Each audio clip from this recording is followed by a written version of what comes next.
For years, Canadians have thought they were better than Americans with that holier than thou attitude. Even now, with Canada falling apart, I still see that sentiment online of at least we're not America. Well, guess what? How the turntables have turned, because Americans are now able to roast Canadians. There are so many things, whether it's economically, just socially, basically all of the important issues. I do think there's some missing context, even though they did an amazing job with the information. I'm going to bring some things forward that I think need to be talked about because this video is funny, has a lot of info. Let's get into it. Economics every week can be a little bit depressing. In just the last 2 years, personal savings have been evaporated, consumer debt has hit record highs, the job market has been defined by anti-worker trends such as ghost jobs, broad sector layoffs, and gigification, all while asset prices have ballooned far faster than household incomes or even their intrinsic fundamentals. The results have been pretty simple. It's getting much harder for people who work for a living to keep up with those who already have assets. Even the most diligent and career-focused people are finding it tough to make ends meet, let alone accumulate assets so that they too can one day achieve financial security. And just a bit of info on what ghost jobs are specifically. So what we've seen is a trend that companies are posting roles that just don't exist, and it's incredibly frustrating for job seekers because you think, man, all these companies are hiring, I can't get hired. Well, guess what? A lot of those roles probably don't even exist from the get-go. And then you end up with this gig and contract economy. And obviously, a lot of immigrants are taking, not to harp on the immigrants this early, but a lot of immigrants are taking the gig roles, which allows the companies to stay away from the full-time roles with benefits, stuff like that. But even if you are feeling it's all a bit hopeless, just remember, it could be worse. You could be from Canada. How the hell is anyone existing in Canada? I feel trapped. It's saying house prices in Vancouver are expected to rise, get back to the peak where they were at 2 years ago. His landlord did pay for her to live in a motel for a short period of time, but that has ended. She says her only option was to move into her shed. There's no place else you can afford to live. As Canadian students head back to school, a growing number are still trying to find work. The latest U.S. Census data shows in 2022, more than 126,000 people moved from Canada to the United States. Yeah, crazy to see. It showed shots there, obviously, of a bunch of border crossers. But then the other thing is, they kind of skipped over it, but the youth unemployment is skyrocketing in Canada. A lot of that obviously has to do with the immigration level, because we are seeing a lot of labor market kind of changes where the international students and other sorts of international workers are coming in the traditional jobs that would be done for teens and for young adults, which is actually impacting the malls as well. If you watch my other video on the malls, we're not seeing as many teens employed there. This is both in the US and Canada. Now, are figures like GDP, stock market prices, and unemployment numbers that look really, really good, but don't actually help out the people whose incomes have not kept up with productivity, don't own stock, and are working 4 of the new jobs that have been created and are still struggling with bills. But in Canada, not even the big picture numbers look good anymore. GDP growth has been sluggish, and because of population growth driven by high levels of immigration, GDP per capita hasn't really improved at all over the last 10 years. Unemployment is also higher than in America, and average annual wages are far lower. However, there is one area where they have a commanding lead over the USA, and that's average home prices. The average Canadian earns less, and has to pay much more for a place to live, making one of the biggest problems in the world right now far worse for our northern brothers. Don't worry, guys. Canada makes less money than America, but somehow the prices are way higher for getting into a home. Finding yourself some shelter? No worries, you're not going to do it. Now, Canada's biggest exports have always been natural resources, manufactured goods, and YouTube videos about how f***ed up their housing market is. So this probably doesn't need to be said again, except there's actually a bunch of hilarious clips in there of videos that are great. So if any of those show up on your page, watch them. But the other thing that he kind of skipped over is the GDP per capita. I've talked about it in other videos. The GDP per capita in Canada is like 40% lower than America. America is crushing when it comes to that. And GDP per capita is basically what actually impacts how your living feels, how your life feels, what it feels like on a personal wealth level is GDP per capita. that a lot of this is missing a much more important problem. This is probably going to be shocking to you, but America has an unaffordable housing problem too, and so does most of the developed world. But Canada is still a little bit different. Comparing the price of real estate worldwide is actually incredibly difficult, because a city like Tokyo is certainly more expensive per square foot than San Francisco. But there are also a lot more small budget friendly-ish apartments for regular people to live in. Which is why, even though it looks almost twice as expensive, the city has been praised for its housing affordability. Here in the United States of urban sprawl, our average dwelling might be more expensive, but it's also a lot larger. So, if you can afford a home, it's probably going to be more comfortable than a similarly priced dwelling in more compact cities. Yeah, and obviously, I mentioned in other videos, I lived in Japan for a little bit, konnichiwa. So, the interesting thing about Japan is, yes, in Tokyo, the higher level things are so expensive for less space, but you still find a lot of affordable options in apartments. That's the crazy thing. Like, there's still options in all levels in Tokyo. And then if you go outside of Tokyo to like a smaller city, to a place like Saitama, konnichiwa, the house prices basically fall off a cliff and it's instantly so affordable. And it's like an hour train ride direct to downtown Tokyo. A city like Vancouver is roughly the same as a city like Seattle. They have a similar population, similar cultural preferences for freestanding homes spread out around a business district, and they are even relatively close to one another. The price of the average home in the Vancouver metropolitan area is slightly more expensive than the average in Seattle. But Seattle has a median household income more than twice as high as Vancouver, thanks largely to big tech companies like Microsoft and Amazon, which have their global headquarters in the city, as well as dozens of other major tech companies and supporting firms which have big offices there as well. These companies employ lots of people in very well-compensated roles, so they have pushed up the price of real estate in places like San Francisco, New York, and Seattle. As someone who has personally moved to one of these cities to work one of these jobs myself, I am well aware of the problems they cause for locals who can't afford to live in their own homes, but it does at the very least make sense. And what he means by make sense is, technically speaking, even though you have these like sort of high level jobs that are a bit limited in certain industries where people are driving up the house prices, that's technically local demand.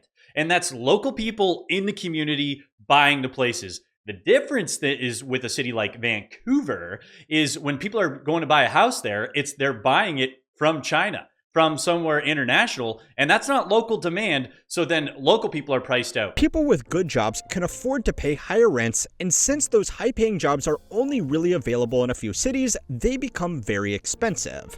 In the States, real estate prices have been driven by a few concentrated industries, but in Canada, real estate is the industry. According to a report by the OECD, real estate in Canada contributed 40% of its capital investment. The USA, by comparison, was only 20%. Hilariously, this statistic was proudly reported on by the country's largest real estate agency in a post they made this time last year. Coming from a real estate agent, not bragging, I've specifically have said in many videos we need to stop investing so much in real estate as Canadians. Start more small businesses, things that are going to be productive in Canada, because if there's no focus shift from it being just a real estate economy, well, guess what? If its not number go up, it's gonna be bad. Vancouver doesn't have the same availability of jobs where young professionals can make life-changing amounts of money before they are 30 and then move out. It's largely a regular city for regular people with opportunities that are not particularly remarkable. To put it another way, nobody is moving to Vancouver to try to get ahead financially like they are in Seattle, and the data backs this up as well. According to the most recent census data from both of these cities, the average age of someone living in Vancouver was 4 years older than someone living in Seattle. This just makes all the problems people are facing a lot worse, because if you live in these cities, your financial situation is not defined by your income or even how financially responsible you are. It depends almost entirely on if you own a home or not.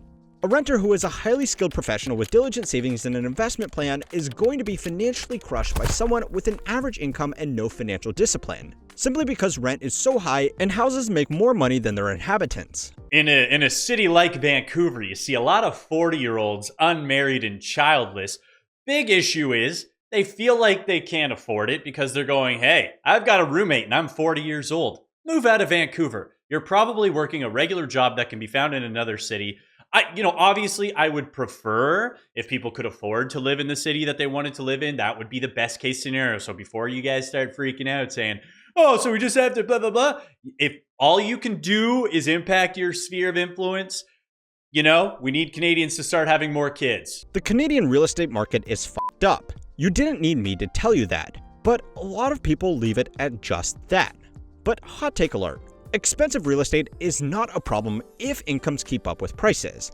Homes in West Virginia seem cheap to Californians, but they would be very expensive to someone living in Bangladesh because of the income differences between these areas. So while it's not as fun as opening up Zillow north of the border and doing some sweejack face to a derelict home that costs more than I will ever make in my lifetime, we do need to dig a little bit deeper. What is actually important in Canada is understanding how it actually got this bad without the household incomes to support it, and what the actual long-term consequences are of this mess. Even for the homeowners, this is not a great situation to be in. Was an economic opportunity that made real estate in Canada so expensive, what was it? Well, there are actually 3 factors at play here. Yeah, definitely. And I mean, I've talked about it in other videos too. If you are able to increase incomes in Canada, this would make the affordability crisis better because we can now not have to worry about prices going up too much where you can't afford it, or needing them to go up to make the economy grow, because now wages are increasing. Wages increase. If the prices continue to just, go trend sideways, we don't have to worry about some wild, devastating depression in Canada, and it would just take more private business development. My friend Richard from the Plain Bagel actually did a great deep dive on exactly this problem last year, and as a Canadian financial professional, his insights on the topic are definitely worth hearing if you want a more in-depth analysis. The first reason is that Canada is actually surprisingly concentrated. It's the second biggest country in the world, but most of its people live close to the southern border in just a small handful of cities. Those small cities are largely surrounded by lots of protected natural areas, which makes them lovely places to live. But it also means that when combined with very tight zoning regulations, there just isn't that much place to build new houses. And our Canadian brothers seem to be even more resistant to medium density housing than we are. The second reason is that So I actually looked it up, and he said, a bunch of people live. He basically underplayed it. Nothing wrong there. He was with what he said, but 90% of Canadians, 90% live within 150 miles of the U.S. border. We are huddled up to the U.S. for warmth. That's so we got this giant country, and basically everybody is just along the border, huddled up, going, please, America, give us some dollars. Canada never really experienced the housing shock of 2008. Their financial sector was a little less jacked to its tits than ours.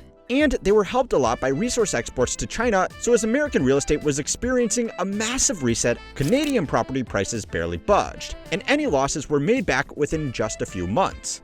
This meant that their homes stayed relatively expensive, and investors never got rattled like they did in America, where many people lost everything and became very wary about going all in on real estate again.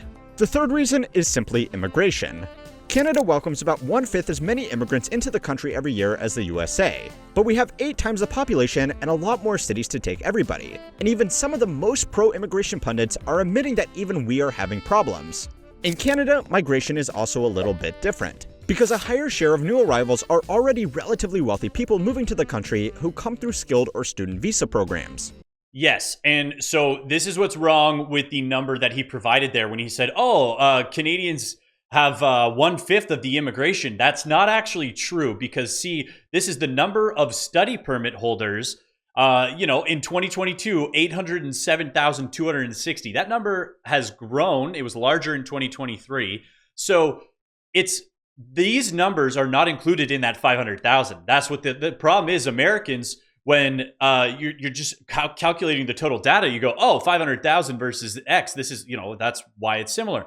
It's not, because these, and plus the labor market permits, the temporary foreign workers, all of these things, these are not included in that 500,000. However, generally speaking, that 500,000 will include people who came over previously. Some of the people who come over on student permits will get some level of permanent residency, but that 807,000 obviously is not including that. So it's really not disingenuous because I don't think that they were trying. I think they just aren't aware how many extra people are in Canada in the overall population growth over the last 5 years, which includes all of these temporary permits. Because if you include all that, it's way higher than 1/5 of America. For some of these people, the job opportunities in Canada are entirely secondary to its political stability, safe environment, and strong property rights. A home in Canada is a very safe way to park money in a country that has its problems, to be fair, but is still relatively safe compared to some countries where people feel like the government could seize their wealth at any given moment. This has led to a strategy known as land banking, where people will get a family member with a visa of some sort, often just a student residency, to buy a property purely as a safe store of value. Now, to be fair, the Canadian government is aware of this, and they have implemented new taxes on vacant dwellings, but it remains a popular way for people to keep their money safe, especially since people have figured out creative strategies for avoiding this tax anyway. For others, it's a lot easier to get a skilled worker visa in Canada than it is in the US, so even if jobs don't pay as well up there, they pay a lot better than similar work in developing countries. Now, this immigration has been used to help support an aging population and fill in skill gaps that existing Canadians just aren't paid enough to do. All right.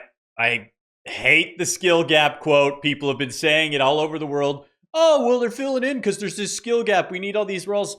Majority of the roles that they're filling are unskilled labor. Technically, it's what it's classified as. A lot of them even end up in government roles. So that's all I'm saying. It's not skilled. It's not skilled. But it's been seen by investors as further proof that buying real estate is always going to be a safe bet because the government needs to bring more people into the country to keep things working. Now, this is still only half the problem, but it does impact the other half as well. Canadians love investing in housing, but it's been so good that they haven't been as excited about investing in anything else.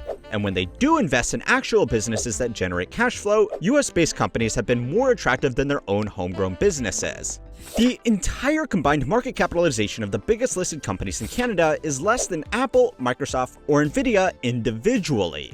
This is why Canadian companies can't pay as well as the big American companies, and this also means that a lot of talent leaves Canada to get better paying jobs here in the States. If you had the choice between living in Toronto, where the average house costs 4 times as much as the average in Houston, and you could make more money down in Texas, which would you choose?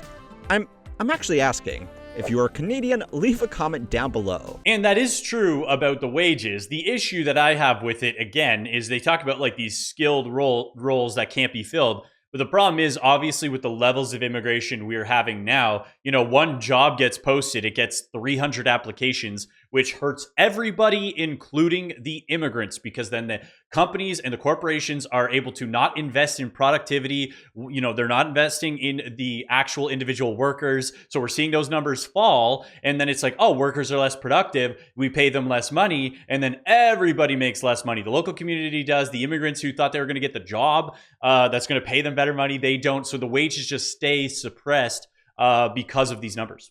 Either way, hundreds of thousands of mostly young Canadians are making that move every year, making the country even more dependent on immigration to avoid catastrophe.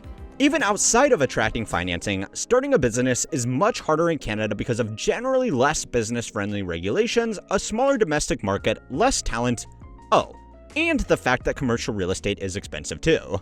Canada is a clear example that a real estate problem can become an everything problem, and it can be hard to realize this until it's too late.